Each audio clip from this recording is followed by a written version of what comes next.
Thank you for visiting our channel.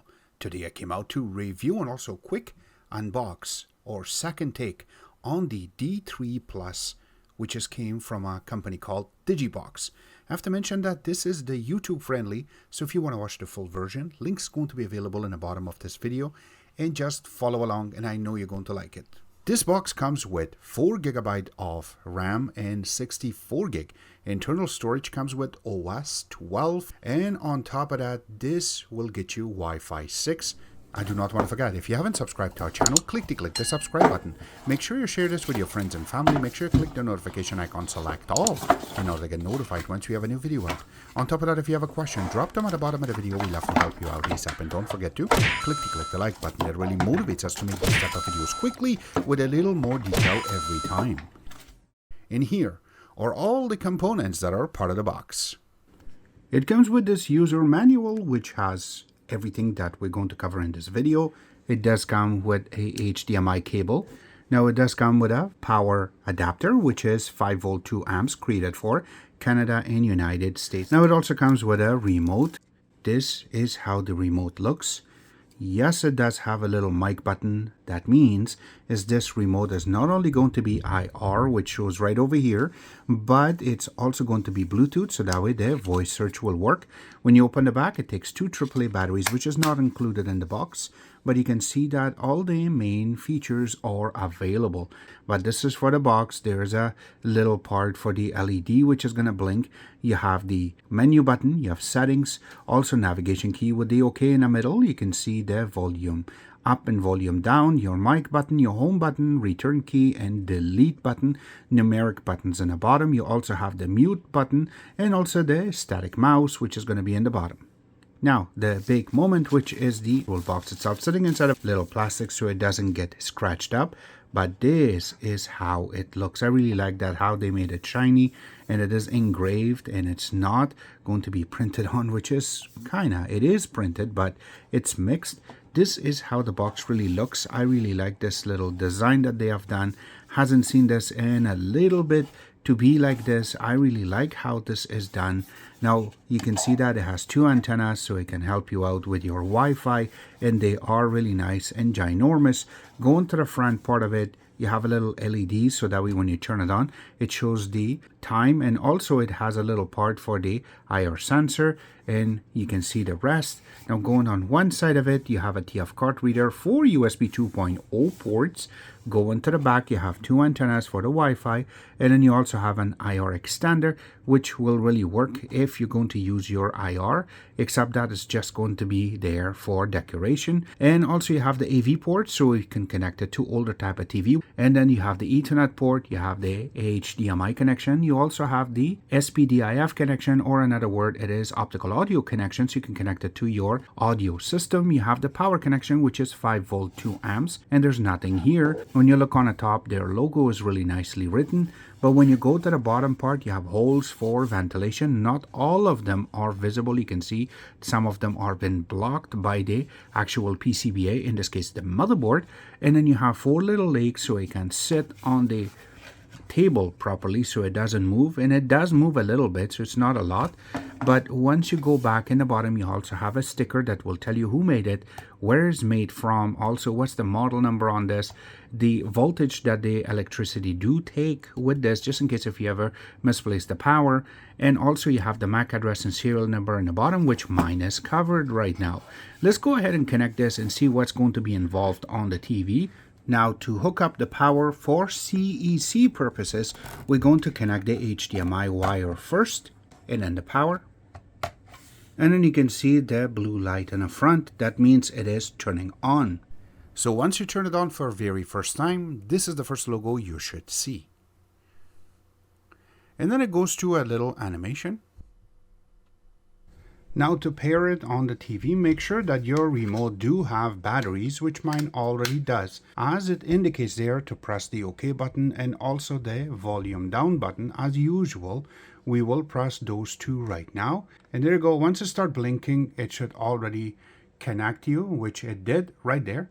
And then what you need to do is just click on the right side, click next, and there you go. Now you can set up your box. And this is their main launcher. I really like how everything has been set up on this. So number one, you can see their logo right on the top, and then you have the date and time, which in this case is correct. And then you have a bunch of icons on the top. Now starting from the left hand side, you can see it says contact test, and you can go to your speed test. You can check it there. Also, you can go to help just in case if you ever need it, self-starting management. And then if you want to quick launch something as soon as you turn on the box, and then your Bluetooth. Also, you have clear cache or clear memory. So that way you can delete all the background apps that are running. And that way it just shuts down, not going to delete the apps. And then you have your networks you can select, and you can connect to your Wi-Fi. In this case, it is connected via Wi-Fi. And then go into File Manager, and this way you can see what you have on your USBs. And Remote Control. Yes, you can use your phone as remote control. We will show that in this video. And then more settings. So if you want to go there, you will be able to see all the settings. Something like if you want to change your background right now, what you have, but you have to make sure that you download some. Now going on the bottom, you have a bunch of apps, which we're not going to show right now, but once we go to it, we will be able to process. Now that's not the only thing. There is going to be some blur right on the bottom, which will be right around here. And this will bring your MAC address, and this way you have access. And then if you scroll more down, you will be able to see other apps. Now by default, only first one will be listed, and then some of them is not going to be even shown the name right now. But you can see right at the bottom of it that these ones are the ones that we added, and then we downloaded more so that way we can play with this box. Now again, I want to mention that if you are going to watch this on a full review, it will be covered. Don't worry, it will be there. If you're watching this on YouTube, again, links is available in the bottom, how you're going to be able to process that. We will do some benchmarking, and number one thing that we're going to go is going to be YouTube. Now, as soon as you bring up your video, your regular quality is going to be 1080p, but you can change it to 4K by just settings, and that's it. Takes a couple of seconds and you will get your picture perfectly. This is not it. Let's just go a little bit geeky inside of it. Now, as you can see, this is on 1080p, and you can see that there's a 0 frame drop, and this is about 764 frames right now. But the resolution on this is on 4K, but on 24 frames per second. And if you go down a little bit, you can see the codec that they're using is a VP9 and OPUS, which is really good. And again, the colors are very vibrant and looks very slick. So that's what we really wanted it to see if this box can play 4K on YouTube and gives you proper picture without any kind of pauses. Now, the next thing we want to go to will be the Geekbench. Now we have already processed this, and you can see that for single core we received 114, and for multi-core we received 405, which is a really good number. Again, running a OS 12 on this box itself. The next thing we're going to launch will be AIDA64. Now the best part about this is that it shows the name is called Blue Line, and the device is TV, but the device name it says Google Pixel. But if you go down, you can see it says 4 GB of lower power DDR4, which means it's really good. And then the total memory that has been used, and the internal storage is 64 GB. But you can see that right now the available storage right now is 51.2. The rest of them has been taken care of by partition, also some recovery, and some apps that we installed. So this way it will play around and work for you perfectly. One more thing I have to mention is it says extended storage. Yes, we have hooked up a 16 GB with some videos on it so we can show you guys. And that's why you see it over here. And if you look in the bottom, the Bluetooth version on this one do say that it is Bluetooth 5, with finally this app slowly start working. And that is really good. Now the next part is going to... Now CPU on this, you can see that it says all winner, and it is running H313/H616. So that means 2 chips together to make this very powerful. It is quad-core processor running on Cortex A53. And it is on 1512 megahertz. It is a 64-bit ARM, but running on 32-bit right now because of the OS and the cores that are running and also sleeping. So you can see that it goes all the way to the maximum, goes back down. And the CPU utilization right now goes roughly about 18%, goes back down to 7%. That's really good, by the way. It's really nice that they have paid attention. Now another part is that the native resolution on this box is 1080p, but it is using a GPU, which is G31, which is a single core processor running on 60 Hz. It is landscape mode, and OpenGL is ES 3.2, which means is certain games on this will work very smoothly. Now going under network itself, you can see at the bottom it does not have Wi-Fi 6, but Wi-Fi 5 is supported. So once we go to speed test, we can find out more that how good this is going to connect. Now Android on this is Android 12, which is called Snowcone, and the API level is 31. Under terminal, you can see they have left everything for us to check it out. So CPU is running nice and smooth, and that means it's not getting really hot. Same thing with DDR, which is the RAM, and also the GPU, which is the graphics card. And if you look at the bottom, the actual terminal is also really good. It's not really hot, which is really good. That's what we are looking for. Now when we go to codecs, there is a lot of codecs in this, and that's what everybody's asking for, to see what is involved in this and what is not involved in this. So you can see OPOS is there, RAW is there, video codecs that you're looking for, H.264, 63, and more. MPEG 4 is there, VP8 is there, and more. They're all going to be inside of it. So this is how this box has been put together. The next thing we want to go to will be some video playing. So the first video we're going to play is going to be the regular stock video that we have. Sound is perfect. Also, it shows the video perfectly. There's no pause to it. And we're not using VLC to play this. So this is the internal player with the box that plays this for us. And this file is another big file that we have, which is filmed by our camera a long time ago. It's almost now 8 years ago in this case. But this is the best part. You can see everything is really nicely. It's about 7 years. I don't want to make a mistake on this. You can see the map is really nicely done, and there's no pauses. Any little single part that is going to pixelize will tell you that the box doesn't do a good job. In this case, it doesn't. It works. And you can see everything is so smooth, and we're not using a third-party app. This is an actual player from the actual box that plays this 4K video, which is really good. This is our 4K and 10-bit video. Sound is perfect. Everything is running perfectly. Let me just bring up the volume a little bit so you can tell that there's no pauses when we are processing. So this is another good video to play with, to show you that everything works on it perfectly. And yes, you can see that we went to the actual file browser in order to play with this.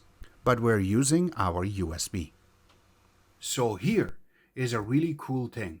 Now, if you look on the top, which I am pointing right now, it says remote control. Now, if you use your remote and you press OK on it, you will get this barcode.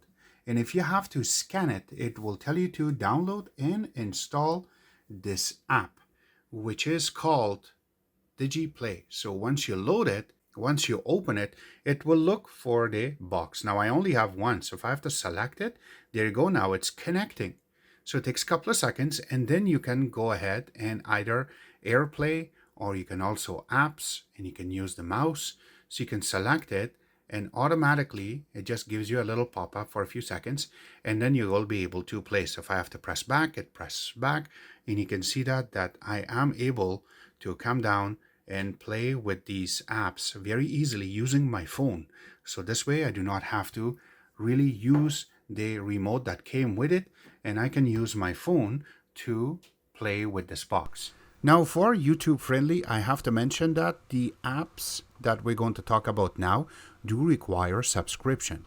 Something like Netflix, or in this case going to be Disney Plus, or even if you want to go through to install another app called Prime that is part of Amazon. You need to go to their website, something like Netflix.com or DisneyPlus.com or Amazon.com. It depends which country you're in. You need to get a subscription from them. Come here, launch this app, and then install and log in using your username and password that these companies provided for you. It is not something that is part of the box that you're going to get it for free. No. You really need to subscribe to these companies in order to get access to them, and then it will work for you. And I gotta mention that Netflix is going to be 480p, and then for your Disney Plus, it is going to be maximum of 1080p, and then for Prime is 720p. So this way you know that, okay, we're not going to have any kind of problems and it's going to work for you. To Miracast, you have to go on the top and select more settings, and then in here it says projection screen, click on it. And now it's looking for a connection, but make sure that your box and also your phone is connected under same network. So once you see it, it says Pixel 3, that's what it says. We're going to say start now. And then it takes a couple of seconds, and there you go. So we have to select accept. And I am using the static mouse that is part of the actual remote. And here you go. And there's my actual phone that is been mirrored. And now easily I can switch and I can play with this box mirror casting to the TV. So that way if I have to play anything, easily I will be able to play.